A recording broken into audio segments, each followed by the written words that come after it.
feel it? Can you feel it? Can you feel me? Can you feel me? Okay, welcome everyone to Barenaked Reviews. Let's laugh. So this here is a recommendation of comedy specials you can watch right now. No theme, just 5 things I've smiled, guffawed, or even cried at, if you can believe it. And I just want to give a shout out to all of them. Before I get into it, I just wanted to let you know that you can reach out to me at barenakedreviews@gmail.com. Like and share posts from the Facebook page or the YouTube account. You can also find new episodes up to date when you check those out. And send me tweets at Barenaked Revs, that's Barenaked REVS, and find the podcast on iTunes. You can get more at rishib.com, and you can find the podcast on all the podcast catchers like Stitcher and Pocket Casts, all of them. And you can get more episodes like the Oscar-nominated La La Land and my take on the Oscar-nominated Arrival. And you can even find an explanation of who the heck Frederick Douglass is. He wasn't Oscar-nominated, but he was nominated in a lot of other things. Probably far more important than Oscars, to be honest. Okay, we're really moving now, folks. Let's get into these comedy specials. First up, it's Louis C.K.'s Horace and Pete. So I'm starting my recommendations off here with probably the most unique show a popular comedian has ever put out. Horace and Pete is a 10-episode, 3-camera theater production. Or is it a 3-camera sitcom? A 3-camera drama? I don't know. But it's available entirely from Louis C.K.'s website, and I believe that's louisck.net. So it stars Louis C.K., obviously, and Steve Buscemi, who you may know from Reservoir Dogs and Fargo. And they're brothers, and Louis is Horace, and Steve Buscemi is Pete. It also stars Alan Alda, who you may know from MASH or The Aviator, as their Uncle Pete, and Edie Falco, who you may know from The Sopranos or Nurse Jackie. And she's their sister Sylvia. So the show is about Horace and Pete, and they run a family-owned bar that serves one kind of beer and one kind of whiskey that's been around for a generation. Debts and family issues spiral around Horace and Pete as they basically serve the same people on a daily basis, most of whom are played by fellow comedians. The genius of the show, IMO, as the kids say, in my opinion, as the adults say, is the heaviness of Horace and Pete's story really makes the funny bits of comedy even funnier. Funny bits of comedy, even the drama, it makes the drama just stand out. And there's some really great acting here. And some of the bits are hot takes on political issues. Louis C.K. famously created Horace and Pete entirely at his own expense and initially without much promotion. He eventually went on shows like Howard Stern and The Tonight Show to ask the public that they watch the first 1 or 2 episodes. Respectively, they cost $5 and then $2. All episodes, all 10, cost $31. So he asked the public to watch the first episodes, and if you don't like them, then you can just leave it. He doesn't want you to finish it. He doesn't expect that from you. So just give it a shot. Give the 1 or 2 a shot, and if it's for you, then follow through, and if it's not, then hey, at least you gave it a college try. But either way, I guarantee that you've never seen a show with a theme song by Paul Simon and Alan Alda arguing he's not a racist because he served N-words like it ever before. The second comedy special is Ali Wong's Baby Cobra. Full disclosure, I watched this only because I was flipping through Netflix, saw a picture of an Asian woman with a comedy special, and then I said, lol, what? In my head, and just decided to give it a go. Ladies and gentlemen, how glad I am to this day that I lol-whatted my way to watching Baby Cobra by Ali Wong. So you may know Ali Wong from Fresh Off the Boat or Savages. She was a writer for Fresh Off the Boat. And so Baby Cobra is her Netflix original special. And this came out last year, 2016, May. So when she did this, she was 7 months pregnant on stage. And she talks about how she trapped her Harvard grad husband and laments the days before feminism because women could stay at home and watch Ellen. I really hope I don't need to go any further to sell you on watching this. Her comedy seems to know it's rare for an Asian woman to be a comedian. So why not just take all your expectations and flip them over on its head? She is such a fantastic person who seems to live the way she performs. In an interview she did on WTF with Marc Maron, she had to pump breast milk mid-interview, so they continued the interview while pumping. After the interviewer received a little education on how the breast pumping process works. So that's Baby Cobra by Ali Wong. I highly recommend it. Next up is Marc Maron's More Later, which you can watch now on Amazon Prime.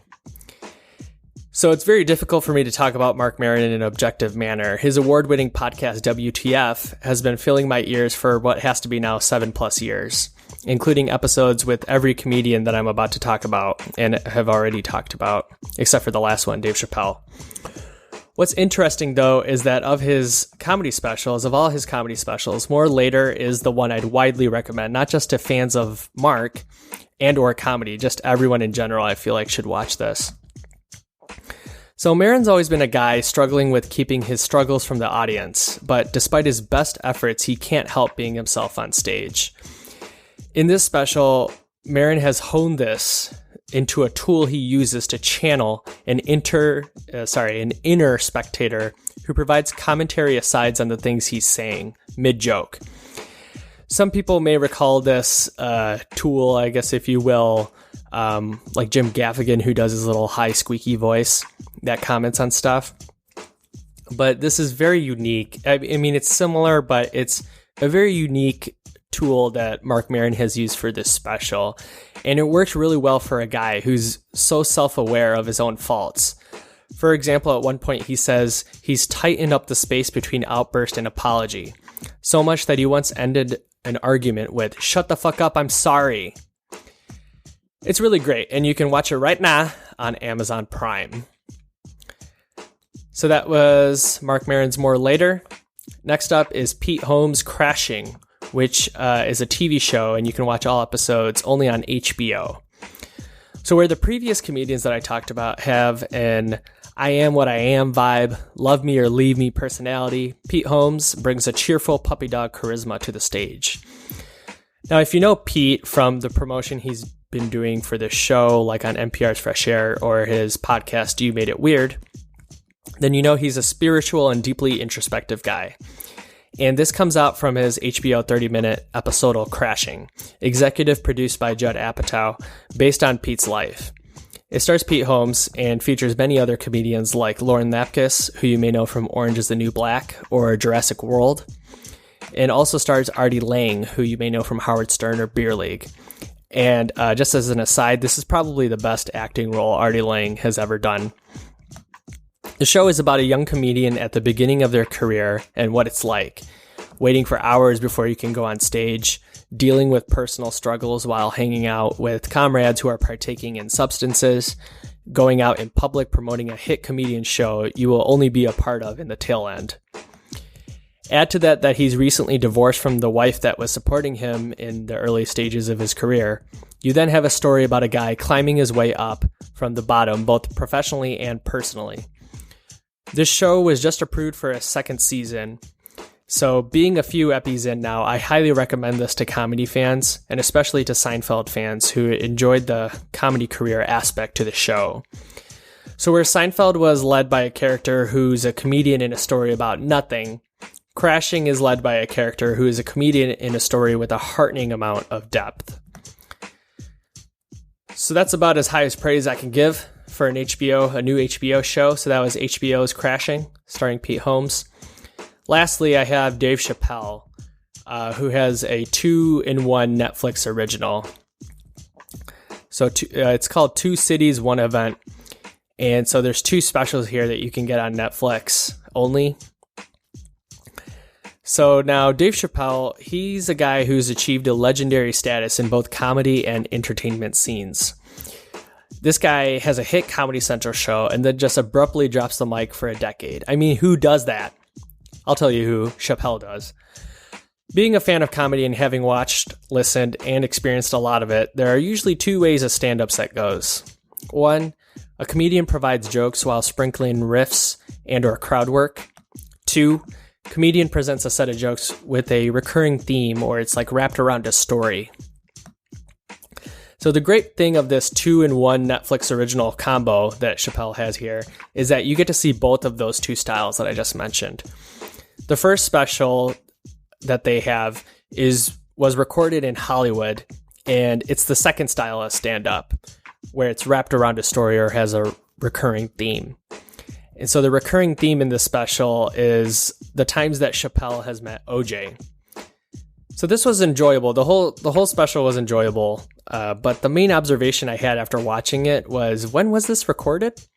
Because he goes on about OJ, Cosby, and all these other topics that, were recent topics, but they're so pre-Trump's inauguration. It's just like interesting how things like presidents can make you mentally age 100 years, where things that happened before it, even if they were just months before it, they just seem so outdated. But in any case, it's still an enjoyable show. So that was the first one. Remember, this is two specials, and it's like a whole combo that Netflix has for these two in one. So the second special is the first style of stand-up that I mentioned, where a comedian kind of has some jokes and he sprinkles in some crowd work and riffs. So the second special was recorded in Austin, Texas, and in my opinion is the best one of the two. It's the best because Chappelle, he's just so Chappelle in this. It's just amazing. So as it starts, you get a few laughs in, but you can feel the crowd and Chappelle, they're like warming up to each other. And at one point, Chappelle even tells the crowd, hey, lighten up. And then at some point, a couple audience members, they yell, and they just yell things, and it kind of interrupts Chappelle, and it threatens to throw the whole thing off course.